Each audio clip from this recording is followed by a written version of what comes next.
지난주의 말씀 그대로 다시 보겠습니다. 창세기 15장 12절부터 21절까지예요.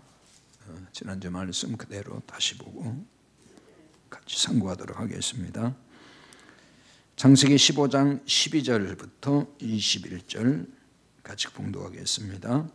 해질 때에 아브라함에게 깊은 잠이 임하고 큰 흑암과 두려움이 그에게 임하였더니 여호와께서 아브라함에게 이르시되 너는 반드시 알라 네 자손이 이방에서 객이 되어 그들을 섬기겠고 그들은 400년 동안 네 자손을 괴롭히리니 그들이 섬기는 나라를 내가 징벌할지며 그 후에 네 자손이 큰 재물을 이끌고 나오리라.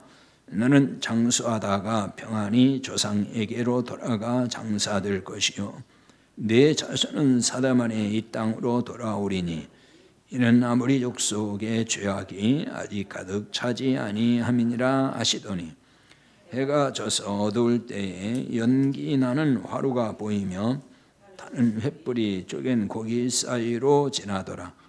그날에 여호와께서 아브라함과 더불어 언약을 세워 이르시되 내가 이 땅을 애굽 강에서부터 그 큰 강 유프라데까지 네 자손에게 주노니 곧 겐 족속과 그니스 족속과 갓몬 족속과 헷 족속과 브리스 족속과 르바 족속과 아모리 족속과 가나안 족속과 기르스 족속과 여부스 족속의 땅이라 하셨더라. 아멘. 지난주 수요일에는 하나님이 아브라함에게 보여주신 흑암의 그 의미에 대해서 같이 살펴봤습니다. 아브라함 자손이 이방에서 객이 되어 섬기는 자들로 산다, 이런 말씀이 나왔었는데요. 이것이 이제 아브라함이 본 흑암이라고도 할 수가 있습니다. 얼마나 어두운 상태입니까? 그러나 하나님께서 4대 만에 약속의 땅으로 돌아오게 하신다, 또 이렇게 소망적인 말씀도 하셨습니다. 오늘 13절부터 다시 보는데요. 13절에 보면은 네 자손이 이방에서 객이 되어 그들을 섬기겠고, 이렇게 나와 있죠. 여기 이제 섬기다 하는 말은 지난주에 설명을 드렸어요. 아바드라고 한다 그랬죠. 경작한다, 땅을 일구고 농사 짓는다는 이제 그런 뜻으로 사용하는 용어인데, 그런데 이 말은 노예로 삼다라는 의미로도 사용하는 말이에요. 종으로 삼다, 노예로 삼는다, 이런 의미가 있어요. 아브라함의 자손 이스라엘이 이방에서 노예로 생활한다는 얘기인데요. 이방은 애굽이죠. 애굽으로 이제 금방 읽힐 텐데, 근데 여기 이제 이방이라고 번역은 해놨지만은 이 말은 베레츠로라고 그래요. 이게 무슨 뜻이냐면 땅이 아니다, 그런 뜻이에요. 땅이 아니다. 이방 지역은 땅이 아니다 하는 얘기가 되는 거죠. 무슨 땅이 아니겠어요? 약속의 땅이 아니다는 얘기죠. 하나님의 백성은 약속의 땅, 약속의 땅은 궁극적으로 하나님 나라를 말하는 거예요. 세상 나라가 아니고 하나님 나라, 그게 이제 하나님의 약속의 땅이에요.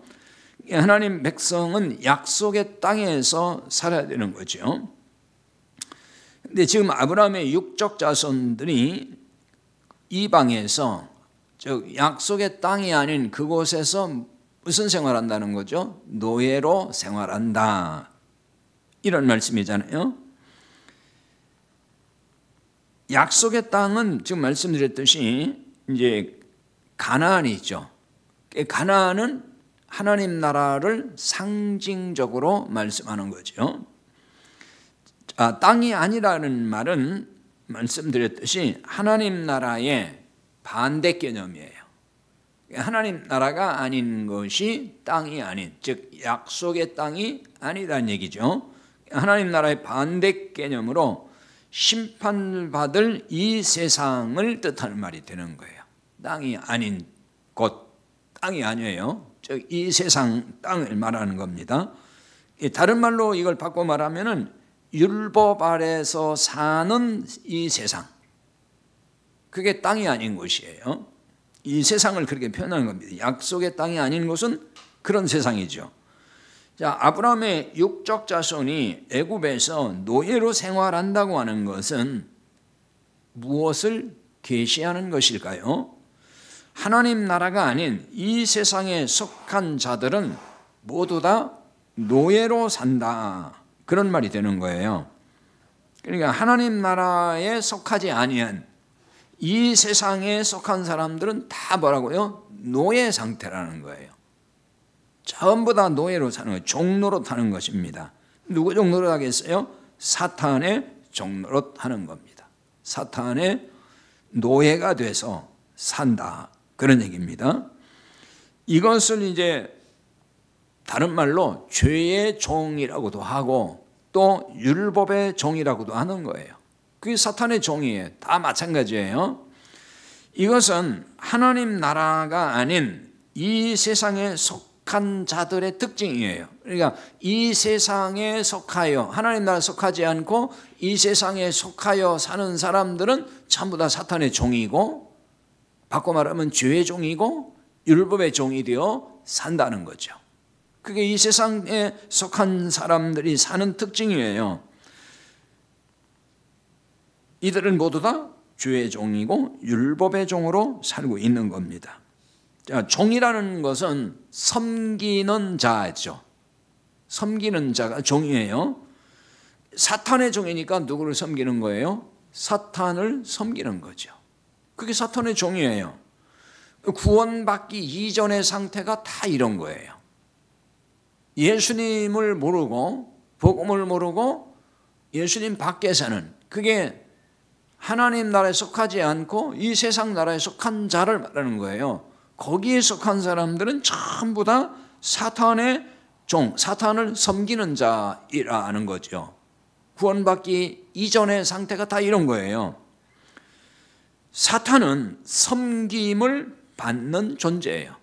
사람에게서 섬김을 받는 존재, 자기를 섬기라고 하는 거예요. 이 사탄인데, 사탄의 종들은 섬김 받는 사탄을 배울 수밖에 없어요.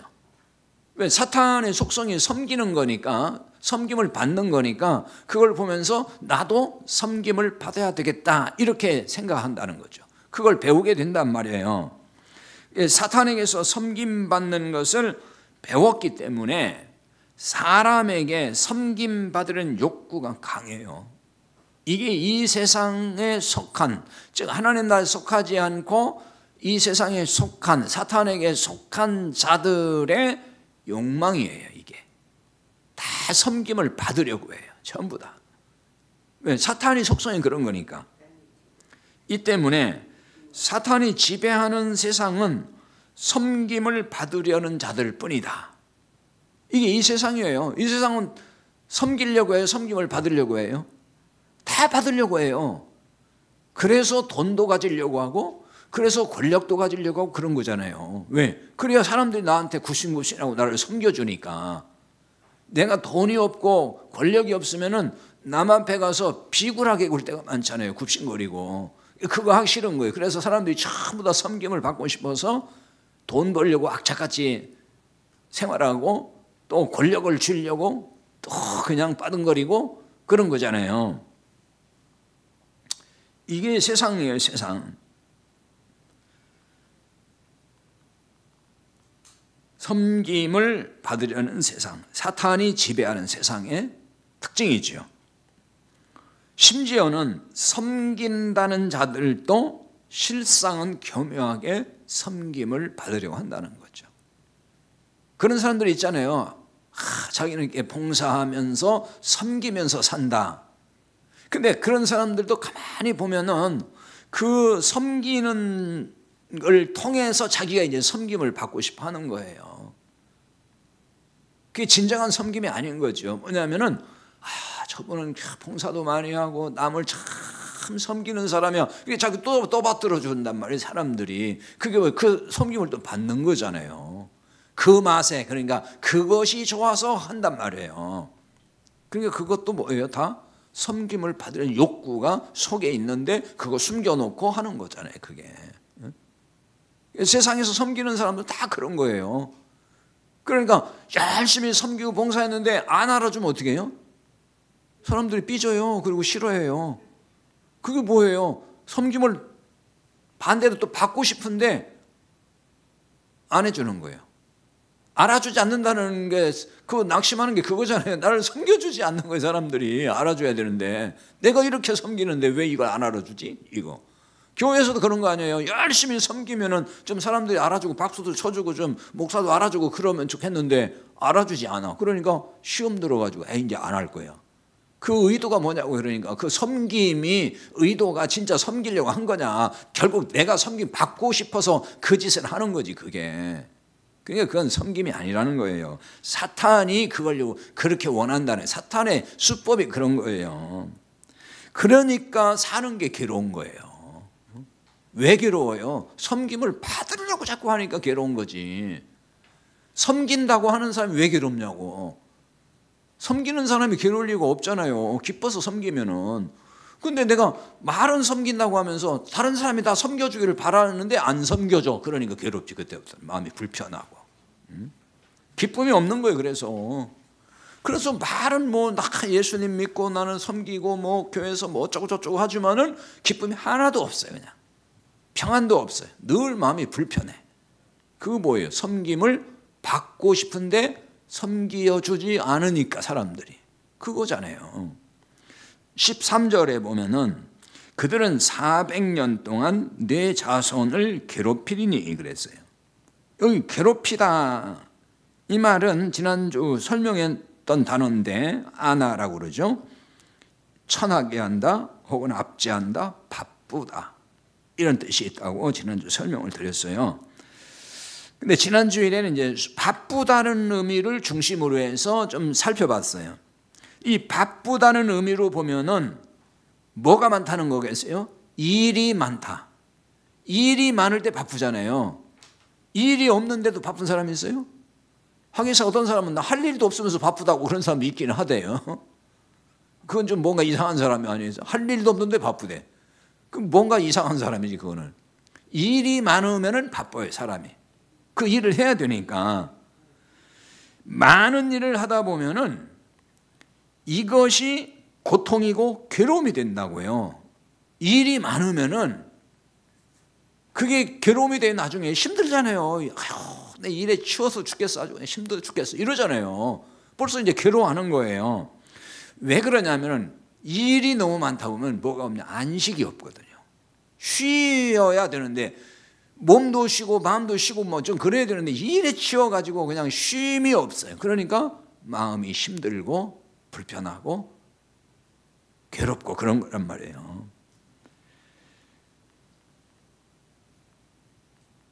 아브라함 자손이 400년 동안 바로 이 괴로움 속에 산다는 거예요. 그걸 미리 말씀해 주잖아요. 400년 동안 이 괴로움 속에 살 것이다. 그리고 이제 400년이 지나면 약속의 땅으로 돌아온다 그랬어요. 이것을 16절에서는 내 자손은 4대 만에 이 땅으로 돌아오리니 라고 했어요. 지난주에 이 부분은 좀 설명을 드렸습니다. 이 말이 뭐라겠죠? 예수 그리스도가 오실 것을 여기에 담아두고 있다. 그것을 계시하는 복음이 바로 여기에 있다는 얘기예요. 그러니까 그리스도가 없는 자들의 영적인 상태, 예수님 안에 있지 않고 예수님 아래 살고 있지 않는 사람들의 영적인 상태가 뭐냐? 400년 동안 괴로움 속에 사는 아브라함의 육적 자손들의 그 상태라는 거예요. 그걸 말해주는 거예요. 거기는 지금 율법 아래 있잖아요. 사탄의 정노를 시잖아요. 그러니까 그게 뭐예요? 괴로운 거죠. 일만 많고 지치고 안식이 없고 그런 생활이란 말이에요. 그게 400년 종살이란 뜻이에요. 예수님이 오시기 전까지, 즉 예수님이 구원해 주기 전까지는 모든 사람의 상태가 그렇다. 그걸 말해주는 거예요. 자, 거기서 이제 벗어나는 일을 보여주는 게 이제 출애굽기 12장이잖아요. 나중에 이제 출애굽기 말씀을 상고할 때도 그런 부분은 자세히 보겠지만은 출애굽기 12장은 어린 양의 피 흘림을 통해서 바로 애굽의 종살이 400년의 고통을 청산하고 자유를 얻는 해방이 되는 사건이잖아요. 그걸 유월절이라고 그러잖아요. 어린 양의 피, 그러니까 어린 양이 죽었다는 얘기고 그 피를 어디에 발라요? 문설주에 바르고 그 안에 들어가 있으면은 살고 피가 없으면 다 죽었잖아요. 그로 인해서 해방이 이루어졌어요. 자유를 얻었잖아요. 애굽에서. 그게 뭐예요? 누구를 말하죠? 그 어린 양은 예수 그리스도. 예수 그리스도를 말하는 거예요. 어린 양은. 그러니까 예수 그리스도의 피값으로, 그 피값이 뭐예요? 목숨값인 거였죠. 그걸 통해서 사탄의 종, 율법의 종된 자들이 자유할 수 있다. 그 예수 그리스도가 그런 사람들, 사탄의 종된 사람들을 거기서 해방시켜준다. 그거를 보여주는 것이 출애굽 사건이란 말이에요. 그러므로 그리스도를 믿는 자들은 누구나 그 사탄의 압제, 그 종로로 돼서 해방이 되는 것이다. 애굽에서 삶은 사탄의 지배에서 살았다는 걸 말하는 거예요. 이 세상 나라에서 거기서 해방된다는 것입니다. 하나님은 이 역사적 사실을 통해서 뭘 보여주는 걸까요? 하나님이 우리를 섬기신다는 거, 그걸 보여주는 거예요. 하나님 우리를 섬기시고 계신다. 사탄은 인간을 노예로 삼아서 고통을 줘요. 그게 애굽에서 생활이에요. 사탄의 세력에서, 율법 아래서 살고 있는 사람들은 사탄의 종노릇 하는 거예요. 그래서 사탄이 부려먹고 고통을 주는 거예요. 노예로 막 부려먹는 거잖아요. 근데 하나님은 우리를 자녀로 삼아서 우리를 섬기신다는 거예요. 완전 반대죠. 마가복음 10장 45절 잘 아는 말씀인데요. 거기 적어놨어요. 같이 볼까요? 인자가 온 것은 섬김을 받으려 함이 아니라 도리어 섬기려 하고 자기 목숨을 많은 사람의 대속물로 주려 함이니라. 인자가 온 것은, 예수님이 오신 것은 그거죠. 예수님이 누구예요? 하나님이 사람이 되어 오신 분이잖아요. 그러니까 하나님이 오신 것과 똑같은 거예요. 그 예수님이 오신 것은 섬김을 받으려고 오신 게 아니에요. 예수님은 섬기려고 오셨다는 거예요. 그래서 그 섬김의 극치가 뭐예요? 목숨을 많은 사람의 대속물로 주셨다는 거예요. 그게 최고의 섬김이죠. 목숨까지 주면서 섬기면 그보다 더 큰 섬김이 어디 있어요?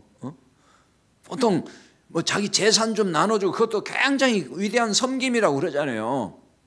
그런데 목숨을 줘서 어떤 사람을 섬겨서 살려, 그보다 더 위대한 섬김이 어디 있냐고요. 이게 하나님의 섬김이라는 거예요. 많은 사람의 대속물로 자기 목숨을 주셨다. 여기 대속물이라 하는 얘기는, 이 말은 풀어주기 위해서 지불한다 그런 뜻이에요. 종으로 있었잖아요. 근데 그 몸값을 지불하고 그 종을 이제 자유롭게 풀어준다. 그게 여기 대속물이에요. 하나님이 우리를 그렇게 섬기셨다는 거죠. 생명을 지불하고 생명값을. 그래서 여기 예수님이 섬기려고 오셨다고 할 때 그 섬긴다는 말은 디아코네오라는 말이거든요. 이게 무슨 말이냐면은 집사로 번역하는 말이에요. 집사. 하인, 집사. 그러니까 예수님이 집사로 오셨다 그 말이에요. 예수님이 집사로 오셨다. 우리를 섬기기 위해서. 그게 예수님이란 말이에요. 하나님이 그런 분이라는 거예요. 자, 이 부분을 좀 더 구체적으로 보기 위해서 사도행전 17장 24절 25절 적어놨으니까 같이 보겠습니다. 우주와 그 가운데 있는 만물을 지으신 하나님께서는 천지의 주제시니 손으로 지은 전에 계시지 아니하시고 또 무엇이 부족한 것처럼 사람의 손으로 섬김을 받으시는 것이 아니니 이는 만민에게 생명과 호흡과 만물을 친히 주시는 이심이라. 여기에 우주와 그 가운데 있는 만물을 지으신 하나님께서는 천지의 주제시라 그랬죠. 우주란 말은 코스모스라 그래요. 이 말은 세상 그런 뜻이에요. 세상, 세계. 그러니까 이 세상을 지으신 하나님이란 말이죠. 만물, 모든 것 그 말입니다. 만물, 모든 걸 지으신 하나님께서는 천지의 주제시다. 주제라는 말은 큐리오스라는 말이에요. 그래서 지배자 혹은 주인 이런 뜻입니다. 우리가 이제 주님 그럴 때에도 성경에서 주님이라고 할 때에도 큐리오스 이 단어를 써요. 그 말은 나의 주인이 된다는 얘기죠. 주가 되신다. 하나님은 이 세상 모든 걸 만드신 분으로 모든 것의 주인이란 말씀이에요. 하나님은 이런 분이시라서 사람의 손으로 지은 전에 계시지 않는다고 하잖아요. 사람의 손으로 지은 전이 뭐겠어요? 사람들이 만든 성전, 사람들은 일명 성전이라고 하잖아요. 예배당 쳐놓고 그 전에 하나님 집이라고 해서 저 드리잖아요. 하나님 여기 사십시오 그러고. 근데 하나님은 거기 안 계세요? 사람 손으로 지은 전에 거기 안 계신다는 거예요. 그리고 무엇이 부족한 것처럼 사람 손으로 섬김을 받지도 않으신다 이렇게 말씀하잖아요.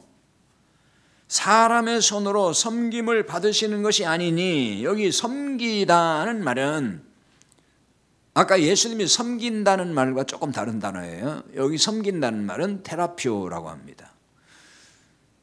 그 테라피스트라고 있죠. 테라피오, 치료한다고 할 때 그 단어가 여기서 나왔어요. 테라피오. 이 말은 치료한다, 고친다 이런 뜻이거든요. 그래서 이게 어디서 나온 말이냐면은 환자를 치료하기 위해서 시중든다 이런 말에서 온 것이 여기에 섬긴다 이런 말이에요. 이게 그러면 이게 무슨 의미를 담고 있는 걸까요? 하나님이 사람의 손으로 섬김을 받으시는 게 아니란 말, 그게 이제 이 뜻을 통해서 보면 이게 어떤 뜻일까 하는 거예요.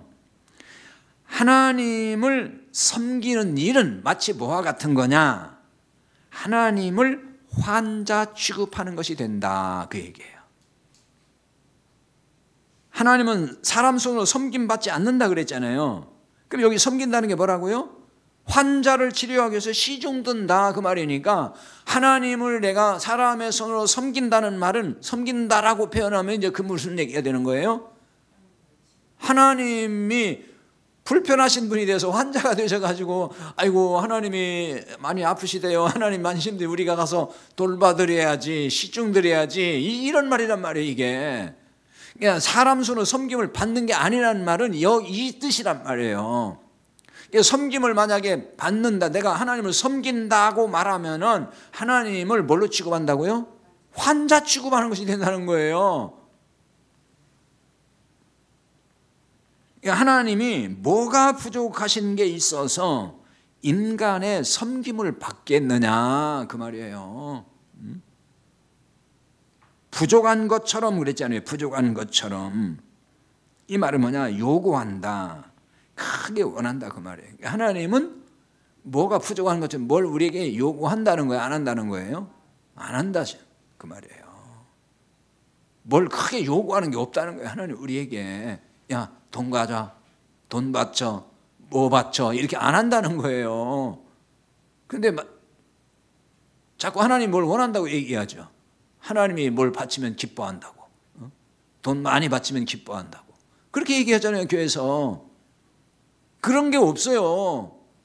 사람이 그냥 그 만든 거예요. 사람이 그렇게 생각하는 거죠. 그러니까 그러면 하나님이 기뻐할 거예요. 그런데 하나님은 그런 섬김을 안 받는다 이렇게 말씀하는 거예요.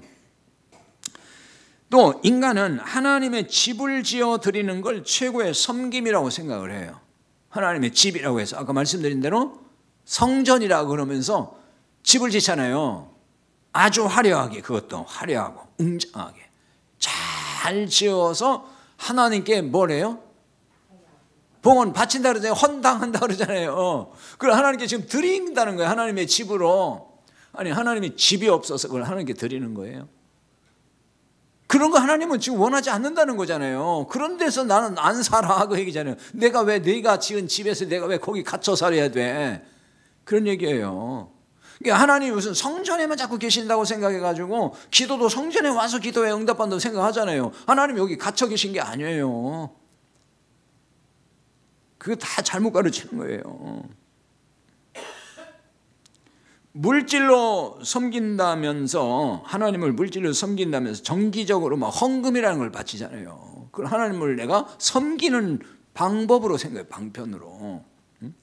하지만 이런 것으로 인간의 섬김을 받지 않으신다, 이렇게 지금 말씀하잖아요. 하나님이 이런 섬김을 안 받으신다는 거예요. 인간의 이런 섬김을 이방신, 즉 사탄이 좋아하는 거예요. 이방 종교가 그렇잖아요. 이방 종교, 우상 숭배하는 사람들이 다 이런단 말이에요. 그래서 이방신을 믿는 사람들은 다 어떻게 하죠? 신전을 웅장하고 화려하게 져서 바쳐요. 우리나라에도 보라고요. 그 대웅전 같은 거 절에 가면 어마어마하게 화려하게 아주 이쁘게 잘 꾸며놓고 그냥 엄청나게 잘 지잖아요. 또 동남아 그 불교국가 가보라고 어마어마한 그 사원들 엄청나잖아요, 보면은. 그래서 그거 다 문화재로 정해놓고 사람들이 다 구경 가잖아요, 그거. 그게 뭐예요? 그들이 믿는 신에게 다 그거 바친 거예요. 이게 신전이라 생각해서. 서양에도 그렇잖아요, 서양에도 보면은 이태리 뭐 또 그리스 뭐 이런 데 가보면은 어마어마한 신전들 얼마나 많냐고. 옛날에 그 2000년 전에 막 세웠던 신전들. 그게 뭐냐, 자기들이 믿는 신에게 그 화려하고 웅장한 걸 바치면은 그 신을 최고로 섬긴다고 생각한 거예요, 그게. 그리고 이제 물질로 섬긴다면서 정기적으로 또 갖다 자꾸 바친단 말이에요. 근데 이 같은 이방 종교의 풍습이 교회에 들어와서 이게 뿌리를 내렸어요. 기독교에 들어왔다고, 기독교에. 서양에서부터 이미. 한국에도 와버린 거 똑같이. 선교사들이 똑같이 들어온 거죠. 그래서 성전이라면서 화려하게 지어 바칠수록 하나님을 잘 섬기는 거라고 여기잖아요. 그런 교회가 얼마나 많냐고, 지금도. 아주 화려하고 웅장하게 그걸 지어 바치면은 하나님을 잘 섬기는 것이다. 그래서 복 받는다 이러잖아요. 하나님을 많이, 헌금을 많이 할수록 하나님을 잘 섬기는 믿음의 사람이라고 인정을 또 받고, 이게 한국교회 형편이잖아요. 지금 현실이에요. 자, 우리는 하나님을 섬기는 종이 아니에요. 우리는 하나님의 자녀예요.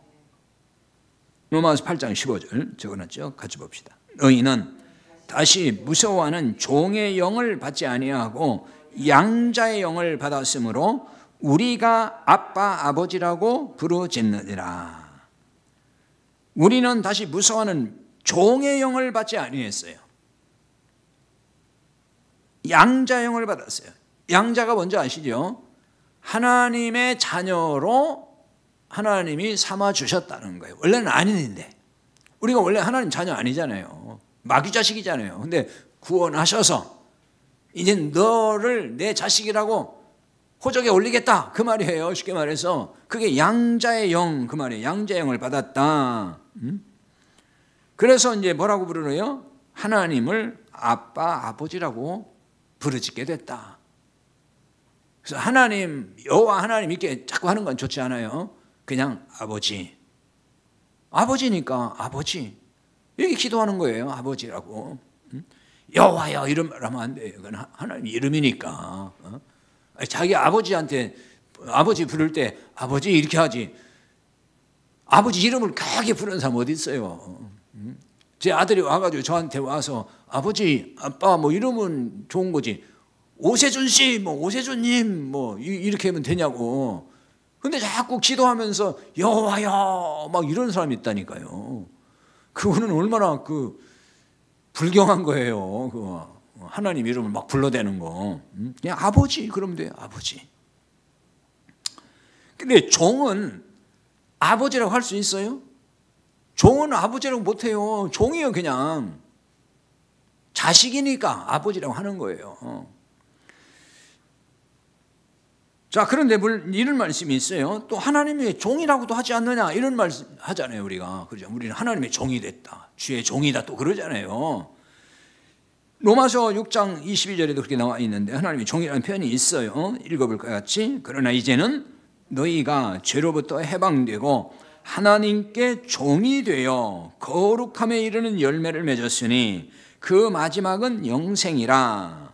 이런 말씀을 보면은 아니 뭐 하나님이 또 종이라고 돼 있는데 또 이렇게 얘기할 수가 있겠죠. 여기서 하나님께 종이 되었다 하는 말은 하나님께 속한 자라는 뜻을 가지고 있는 거예요. 이제는 하나님께 속했다. 전에는 마귀에게 속했잖아요. 마귀의 종이었잖아요. 이제는 하나님께 속한 자가 됐다. 그래서 이제 노예 관계에 있었는데 전에는 주종 관계가 아니라는 거예요. 하나님과의 주종 관계가 아니고 하나님의 자식이 됐다.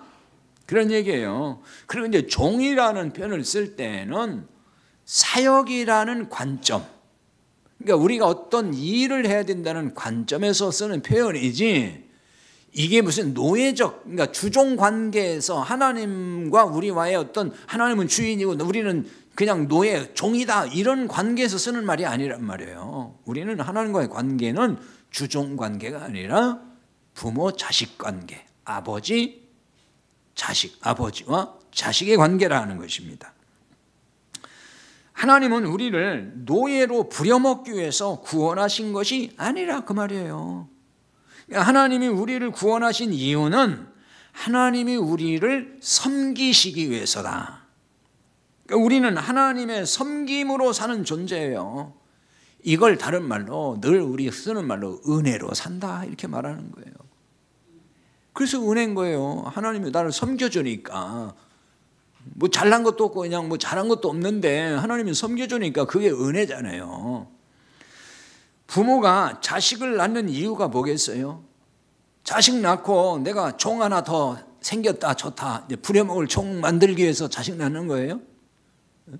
자식 낳고 나서 그래서 아들 원하는 거예요? 힘센 종 하나 생기는 거니까? 그거 아니잖아요. 만약에 자식을 종으로 부려먹으려고 자식을 낳는다 그러면 이건 부모가 미친 부모지 이게 정상적인 부모냐고요. 부모는 죽을 때까지 자식을 섬기잖아요. 마찬가지로 하나님이 우리를 종으로 부려먹으려고 구원하신 게 아니다 그 얘기예요. 우리 아버지가 되시어서 우리를 섬기시려고 구원하신 거예요.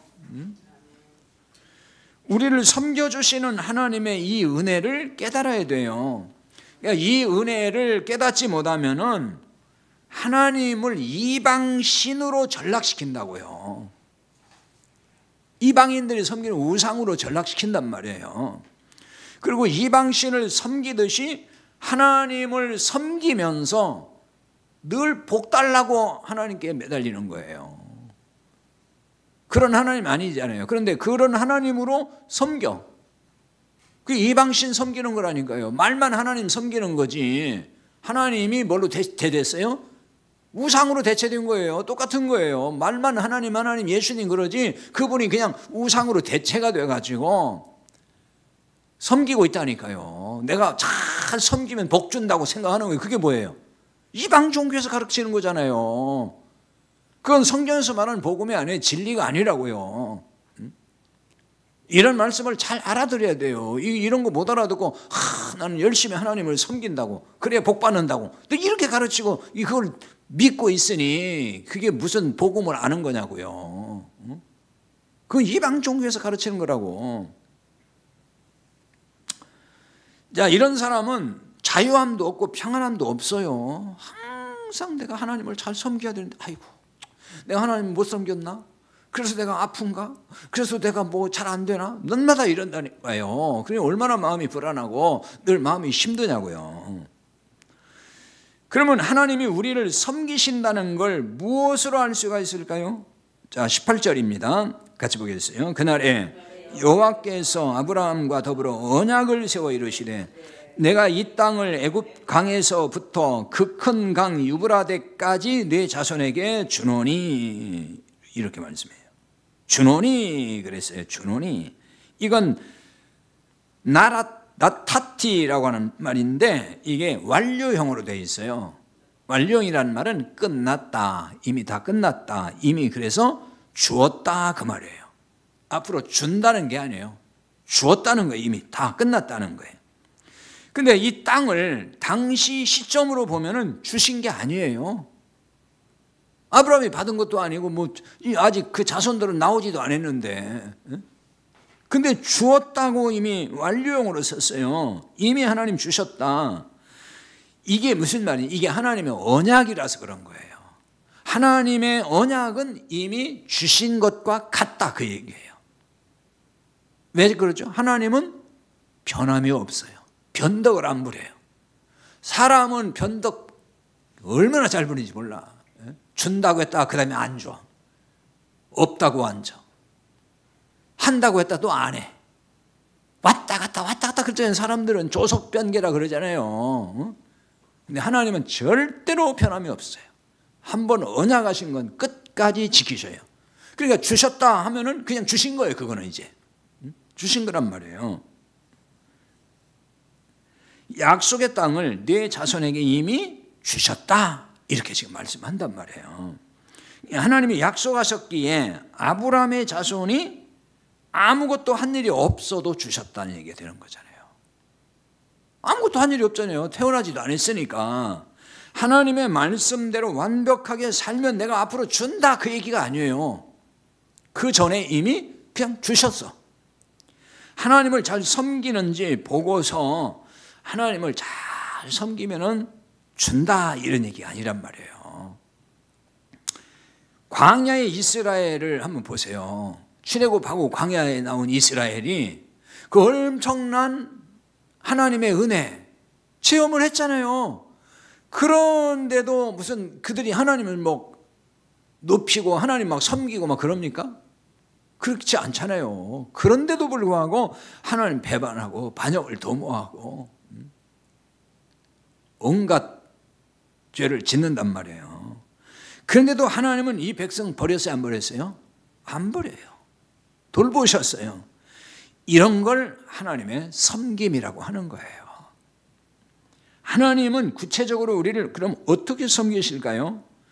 이스라엘을 애굽에서 건져내시고 광야를 거쳐서 가나안에 들어가기까지 섬기셨어요.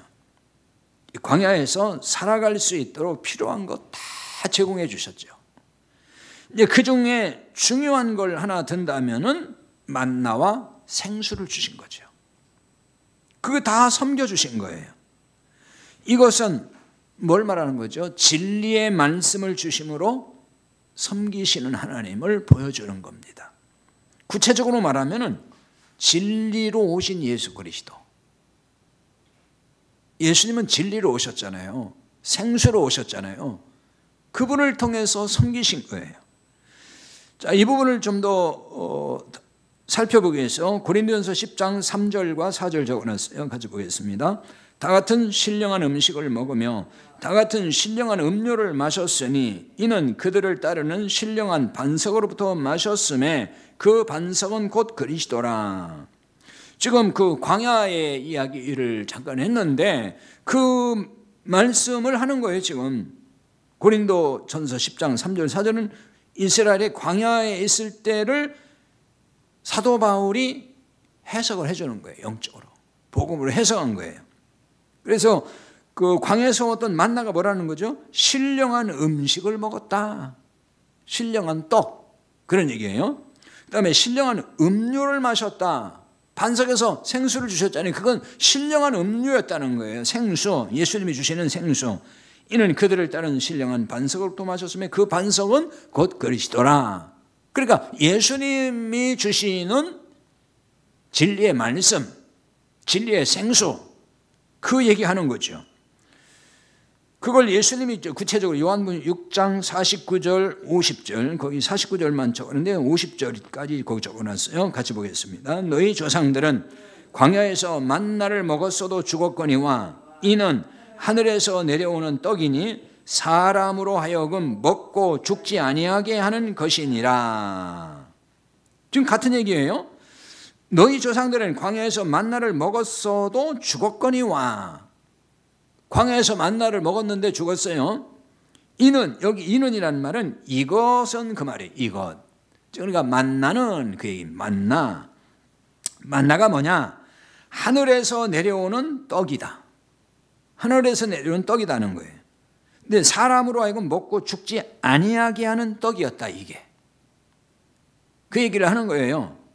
그러니까 만나는 하늘에서 내려온 떡으로 먹는다면 죽지 않는 것이다, 그 얘기예요. 그러니까 하늘에서 내려온 떡으로 안 먹었다는 거예요. 그래서 죽었다, 이 얘기가 되는 겁니다. 그러니까 이걸 예수님이 그 만나를 통해서 복음을 설명하는 거예요. 그러니까 그걸 구체적으로 요한복음 6장 55절에 말씀하죠. 적어놨어요. 내 살은 참된 양식이요 내 피는 참된 음료로다. 예수님의 살과 피, 즉 십자가의 죽음, 그거 말하는 거예요. 이게 그것이 광야에서 만나였고 그것이 반석의 생수였다, 그 얘기입니다. 자, 하나님은 지금도 예수 그리스도를 대신하여 우리를 이제 섬기시는데 성령을 보내심으로 섬기셨어요. 섬기셔요. 지금도 성령으로. 요한복음 14장 16절 적어놓은 말씀 보겠습니다. 내가 아버지께 구하겠으니 그가 또 다른 보혜사를 너희에게 주사 영원토록 너희와 함께 있게 하리니. 그가 또 다른 보혜사를 너희에게 주사, 또 다른 보혜사를 너희에게 준다 하는 얘기는 보혜사가 있었다는 얘기잖아요. 보혜사가 한 분 계셨어. 근데 또 다른 보혜사를 보내준다는 거예요. 그럼 먼저 있었던 보혜사가 누구라는 거예요? 예수님이란 말이에요. 예수님도 보혜사였어요. 그런데 이제 또 다른 보혜사는 성령님을 보내주신다, 그 얘기거든요. 여기 보혜사라는 말은 파라클레토스라 그래요. 파라클레토스. 이 말은 원래 이제 위로자, 뭐 혹은 이제 상담자, 뭐 카운셀러 이런 뜻이 있어요. 옆에서 함께 이렇게 가까이 있게 한다, 이런 뜻인데 이 말이 원래는 이제 간청한다 혹은 권한다 이런 말에서 왔어요, 이게. 그러니까 막 어떤 때는 막 사정도 해보고, 이러면 안 되는데 왜 그렇게 하는 거야? 간청을 하고 권면을 하고 이런 말이라는 거예요, 이게. 성령님이 그런 역할을 우리 안에서 하신다는 거예요. 너 왜 그렇게 사는 거야? 너 그렇게 살면 안 되잖아. 그게 성령님이 자꾸 간청하는 우리에게 설득하고 막 사정을 하고, 그렇게 살면 안 된다. 이렇게 살아야 돼. 보혜사 성령이 그래서 우리를 그게 섬겨주는 거예요. 우리를 바른 길로 가도록. 요한복음 14장 26절 거기 볼까요? 보혜사 곧 아버지께서 내 이름으로 보내실 성령 그가 너희에게 모든 걸 가르치시고 내가 너희에게 말한 모든 것을 생각나게 하리라. 자, 아버지께서 내 이름으로 보내실 성령 그랬죠. 보혜사. 여기 이제 구체적으로 보혜사가 성령이라고 나와 있어요. 그 성령이 어떻게 하신다는 거예요? 너희에게 모든 걸 가르치시고 진리를 가르치셔요. 그래서 성령이 임한 사람은 진리의 복음이 들리는 거예요. 귀에 들려, 깨달아지고 믿어지고 그래요. 성령이 임하지 않은 사람은 못 알아들어요. 안 믿어져요. 그 차이가 있는 거예요. 왜? 성령님이 가르쳐준다 그랬잖아요. 성령님이. 성령이 임하지 않았으니까 못 알아듣고 못 믿는 거예요. 안 믿어져요. 그럼 내가 너에게 말한 모든 걸 어떻게 해요? 생각나게 하리라. 여기 생각나게 한다는 얘기를 기억하게 한다는 거예요. 예수님이 말한 모든 것, 그게 뭐겠어요? 진리의 복음이잖아요. 그걸 성령님이 우리 안에서 자꾸 기억나게 해줘요. 그런데 이게 기억나게 한다, 이 뜻만 있는 게 깨닫게 해준다는 뜻이 있어요. 예수님이 가르쳐준 진리의 복음이 깨달아져 자꾸. 들으면 또 깨달아져요. 그 역할을 성령님이 하시는 거예요. 그게 바로 뭐냐? 성령님이 우리를 이렇게 섬기신다는 거예요. 하나님의 섬김이 이렇다는 거예요. 우리는 이처럼 하나님의 섬김으로 살아가는 존재예요. 우리가 하나님을 섬기는 자가 아니란 말이에요. 자, 그러면 또 이런 얘기를 하겠죠. 아니, 그럼 우리가 하나님을 섬기며 살아야지. 그럼 우리는 뭐 하는 거예요? 자, 이 부분을 잘 이해를 해야 돼요. 우리가 생각하는 섬긴다는 말과 성경이 말하는 섬긴다. 우리가 그럼 하나님을 섬긴다고 할 때 우리가 오해하면은 아까 우상 신, 이방인의 신을 섬기듯이 섬기는 것이 되려 그런 게 아니란 말이에요. 근데 우리는 다 교회에서 그런 식으로 하나님을 섬기고 있어요, 지금. 그리고 하나님 나를 열심히 섬긴다고 생각을 해. 그리고 복 달라고 그런단 말이에요. 이게 섬기니까 복 주십시오. 그런 얘기 아니에요. 우리가 하나님을 섬길 수 있는 건 없어요. 할 일이 사실은 아무것도 없어요. 왜? 하나님이 다 우리를 섬겨주니까. 우리가 할 수 있는 일이라면은 하나님께서 우리에 베푸신 이 은혜, 하나님 우리를 섬기신다 그랬잖아요. 이게 은혜예요. 이거를 사람들에게 알려주는 거예요. 사람들에게 전파하는 거예요. 베드로전서 2장 9절 적어놨죠. 보겠습니다. 그러나 너희는 택하신 족속이요 왕같은 제사장이요 거룩한 나라요 그의 소유가 된 백성이니 이는 너희를 어두운 데서 불러내어 그의 기이한 빛에 들어가게 하시니 아름다운 덕을 선포하게 하려 하심이라. 너희는, 이 말은 구원받은 너희는 그 말이에요. 구원받은 너희는 누구냐? 택하신 족속이다. 이거는 왕같은 제사장이다. 여기 왕 같은이라는 게 아니고 왕의 제사장 그런 뜻이에요. 왕의 제사장. 우리가 제사장이란 말이에요. 우리가. 거룩한 나라. 거룩한 나라. 하나님 나라. 그 말이에요. 하나님 나라가 누구라는 거예요? 내가 하나님 나라라는 거예요. 너희가. 여러분이 하나님 나라가 된 거예요. 지금 하나님 나라. 우리가 교회이듯이 우리가 또 하나님 나라라는 얘기예요. 나라. 하나님 나라가 어디 저기 지금 어디 있는 게 아니고 지금 내가 하나님 나라가 됐단 말이에요. 그의 소유된 백성이니 이는 너희를 어두운 데서 불러내어 그의 기이한 빛에 들어가게 하시니 아름다운 덕을 선포하게 하려 하심이라. 여기 기이한이란 말은 경탄할 만한 그런 얘기예요. 아주 신기한 하나님의 그 경탄할 만한 깜짝 놀랄 만한 그 빛 안으로 들어가게 하신 하나님의 덕을 선포하려는 것이다. 이런 얘기입니다. 우리는 하나님의 섬김으로 어둠에서 빛으로 이제 들어갔어요. 그래서 우리가 빛 가운데 있는 거예요. 그게 하나님 은혜 안에 있는 사람이고 그리스도 안에 있는 사람인 거예요. 이걸 하나님의 아름다운 덕이라고 여기 지금 표현을 한 거예요. 그런데 아름다운 덕이라고 하는데 이거를 아레테라고 하는 말인데 업적, 공적 이런 뜻입니다. 이 말은 어디서 나온 말이냐? 들어올린다 혹은 제거한다, 옮긴다라는 동사에서 나온 말이에요. 근데 이걸 요한복음 1장 29절에 보면은 이 단어를 세상 죄를 지고 가는 하나님의 어린 양에 대해서 사용을 했어요. 세상 죄를 지고 가는, 이게 그 말이란 말이에요. 그러니까 여기 이제 지고 간다는 얘기가 뭐냐면은 이제 들어올린다. 이걸 다른 말로 말하면은 빼앗아 간다 그 말이거든요. 그러니까 우리가 짊어진 죄의 짐이 있어요. 그걸 예수님이 빼앗아서 당신이 짊어지고 간다 그거예요. 그게 세상 죄를 짊어지고 가는 하나님의 어린 양이란 뜻이에요. 우리가 짊어지고 가는데 우리가 갖다 놓으니까 예수님이 짊어졌다는 얘기가 아니고 우리가 짊어진 거, 야 이리 줘 하고서 예수님이 빼앗아 가서 우리 죄를 짊어졌다 그 말이에요. 얼마나 놀라운 은혜냐고요. 우리 죄를 아예 예수님이 빼앗아 가서 짊어졌어요. 내 죄를 짊어지심으로 이제 내 죄가 어떻게 됐어요? 다 제거됐잖아요. 이제 죄가 없어졌단 말이에요. 그러니까 우리를 의롭다고 하시잖아요. 이제 죄가 없으니까 의로운 자라고 인정해 주셨어요. 이 하나님을 선전하라, 그 얘기예요. 이 하나님을 선포하라, 사람들에게 말하라. 그러니까 우리가 할 일이 바로 이거라는 거예요. 우리가 할 일이 다른 게 없어요. 우리가 하나님 앞에서 할 일이 없어요. 다른 건 왜? 하나님 다 해주시니까.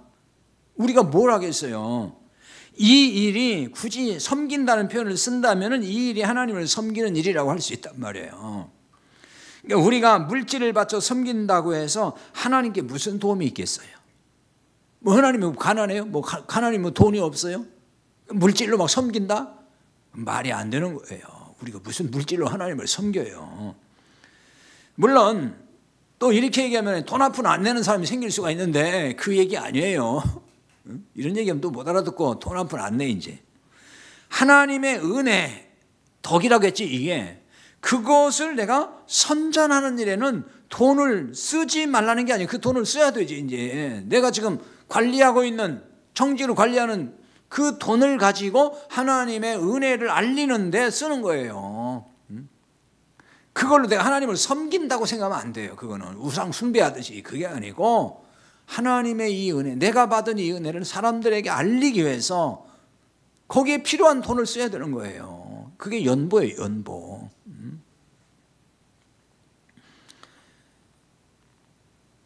헌금 좀 하고 뭐 교회 봉사 좀 한다고 해서 하나님을 내가 섬긴다 생각을 하면 이건 큰 오산이라는 거예요.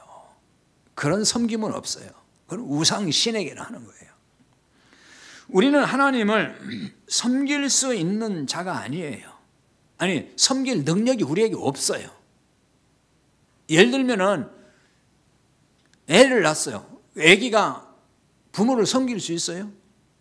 못 섬겨요. 아기가 뭘, 우리는 그 정도밖에 안 돼요. 우리 아무것도 할 수 있는 게 없어요. 하나님 나를 섬겨줘야 내가 사는 거지, 내가 하나님을 섬김으로 그 복을 받아 사는 존재가 아니란 말이에요. 어?